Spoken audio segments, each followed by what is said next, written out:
Lose the boss segment tonight. Stock market closed up again today. Dow Jones Industrial Average now at a record all-time high. But some feel that could be dangerous. Here now, Fox Business Network superstar, he told me to say that, Lou Dobbs. So, I mean, the stock market just keeps going up, but there doesn't seem to be really any reason for it to go up. I mean, it's not like there's great earnings or a tax cut yet or anything like that. But there is the prospect of a tax cut, as you know. And there are real earnings being delivered, about 5%. We're looking at relatively strong performance in earnings. So there is substance to what we are watching. The issue becomes, the longer this bull market continues, and it is getting aged, the more the risks rise. In addition to that, we've got a Congress that looks like it wants to be a little stubborn rather than go along with the Trump program. That ultimately will make the market and investors very nervous about the tax cuts. And the reason I'm doing this segment is because a lot of people watching are retired and they have mutual funds, or and they're worried about it. Appropriately. And at this level, to buy the market at this level, these are high prices for these stocks. These are very high prices. Looking forward, we're looking at forward earnings at 17 times earnings. That is historically high. What's the average, like 12 or 13? The average is around 15. About 15. So we're looking at, everything is getting a little everybody should be very, very careful now. Without question. Because here's what's going to happen. I don't know. I think they'll get the tax cuts done. They got the majority in the House and Senate. Why wouldn't they get the tax cuts done? Because they're Republicans? No, I don't think so. I think they'll get the tax cut. Well, I hope you're right. I'd be very surprised.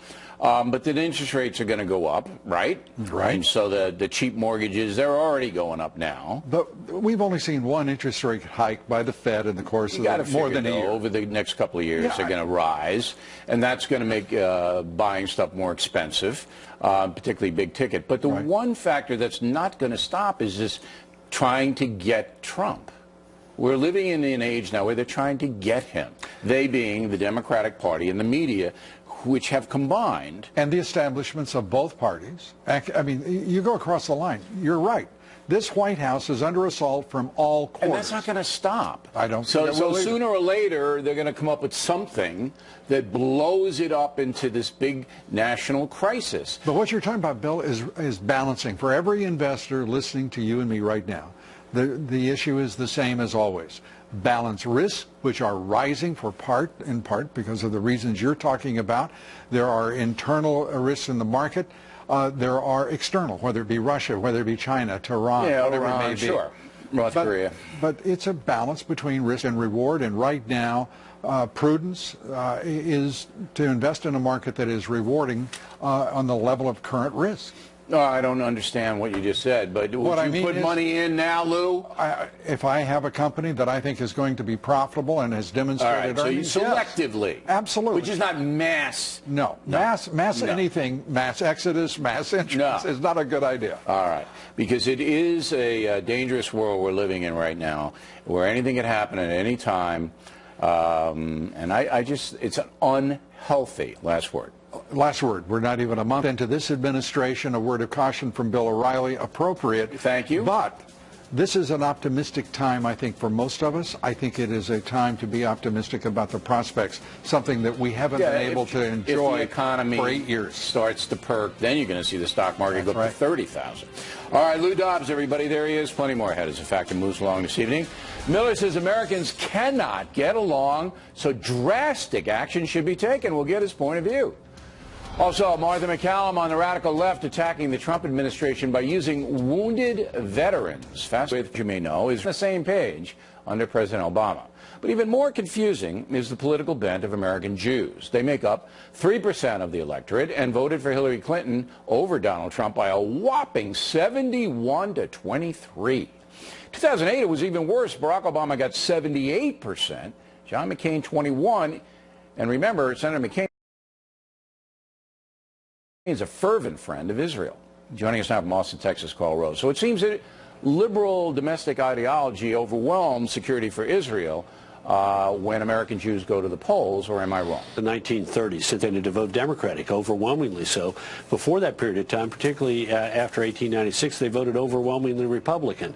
But that social justice impulse of Jews caused them, on the onset of the New Deal, to begin to vote Democratic. Now, they were comfortable doing that because for most of the last 80 years, Democratic nominees for president, with the exception perhaps of George McGovern, were reliably pro-Israel. You know, and the Democratic Party was the party of Scoop Jackson and John F. Kennedy and Hubert Humphrey, great supporters of the state of Israel. But that changed under President Obama, though it hasn't shaken the conviction of a lot of voters. Interesting, because it's clear Obama was not an enemy, but not a friend of Israel.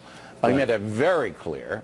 And Hillary Clinton vowed to pretty much, she was the Secretary of State, so she carried out that policy, yet 71% still voted for her. It's an interesting phenomenon. Okay, we have a new poll. One more thing about that, yes? though. Just remember, I think Donald Trump is authentically pro-Israel, but also this issue is very important to evangelical Christians. And as a result, that's a big part of both his primary victory and his general election victory. And I know the leadership of the evangelical community discussed Israel with him and tried to make certain that he was solid on the issue right from the start. Yeah, and Trump has been pretty consistent in saying that we're going to protect Israel. And the reason the evangelicals are interested is because the Holy Land is there. And the Christian sites are there, as well as the Muslim sites and the Jewish sites. All right, brand new Fox poll just handed to me on a Supreme Court nominee, Neil Gorsuch. Would you approve him? 49% would. No, 37. No opinion, 14. And we have another question. The Democrats doing everything they can to block Mr. Gorsuch from becoming a Supreme Court justice. Do you approve of that? 42% approve, 54% don't. So that seems to say that the American people, and okay, there's another one. Supreme Court is a too liberal, 31, about right, 47, too conservative, 18. So Gorsuch looks like he's in pretty good shape. I think he'll be confirmed, but I'm not sure about the timeline on it. Yeah. Well, look, the poll is good news for him. And what I thought was interesting was an even higher percentage of the electorate dislikes the Democrat approach. Don't ever vote on him, obstruct him, stop him from serving, then at this point support him. But, you know, you touched briefly on that last one.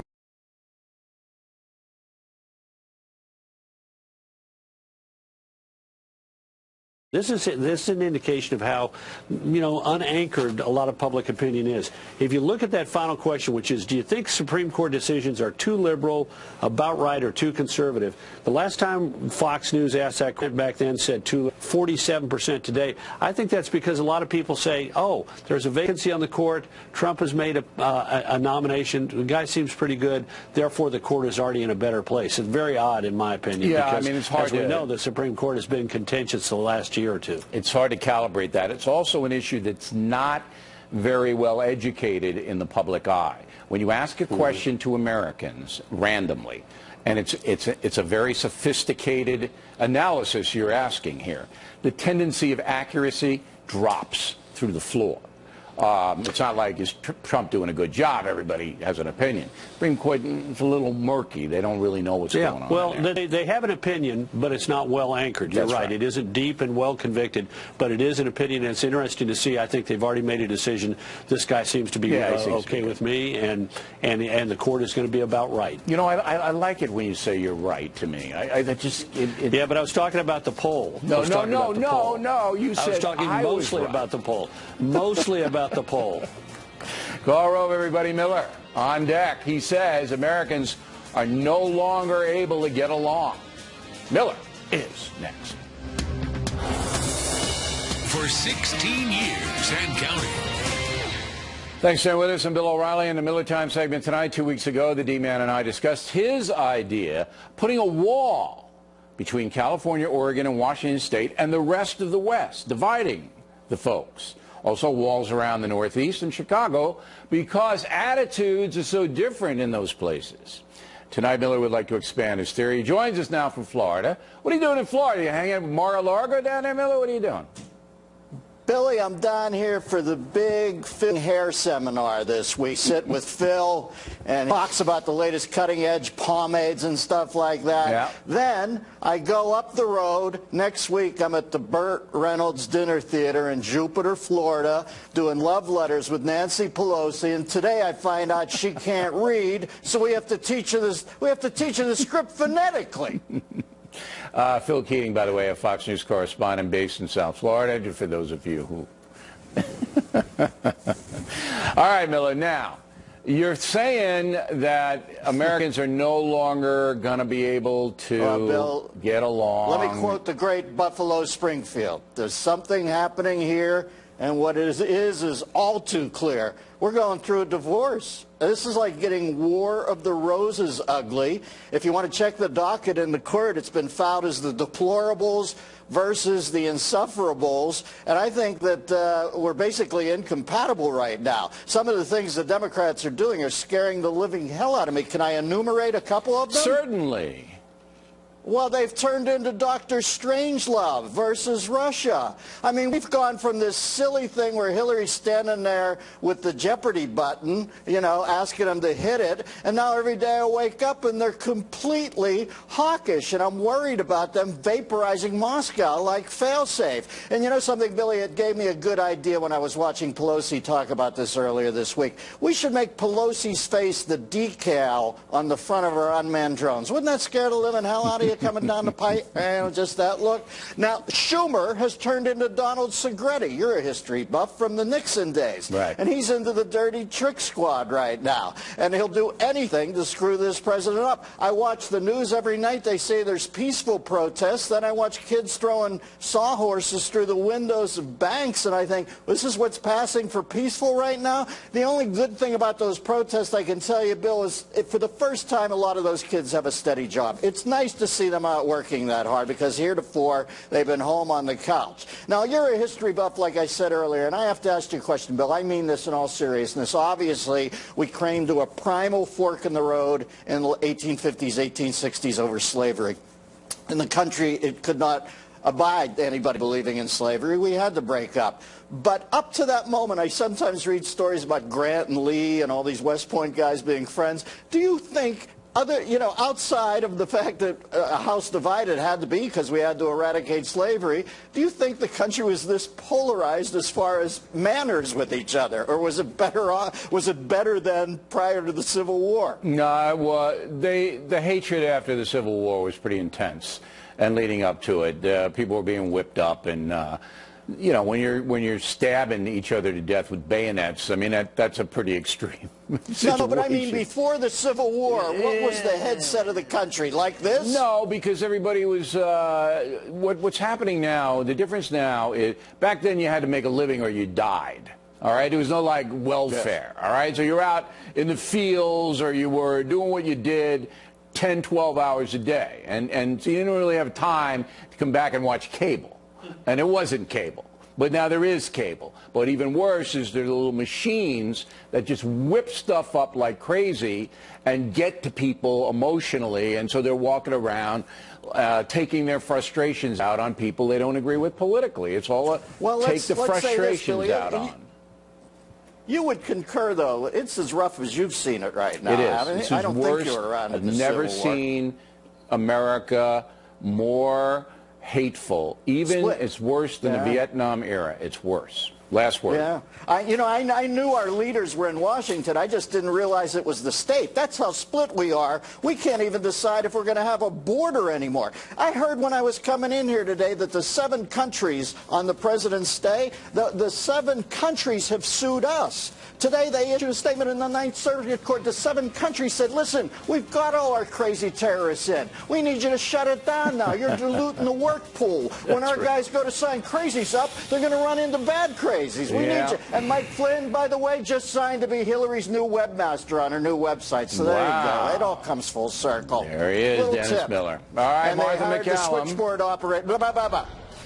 I have to go to Martha, and she's on deck. An awful story out of Baltimore. 18-year-old shot dead by police after a judge put him out on the street where she should not have done.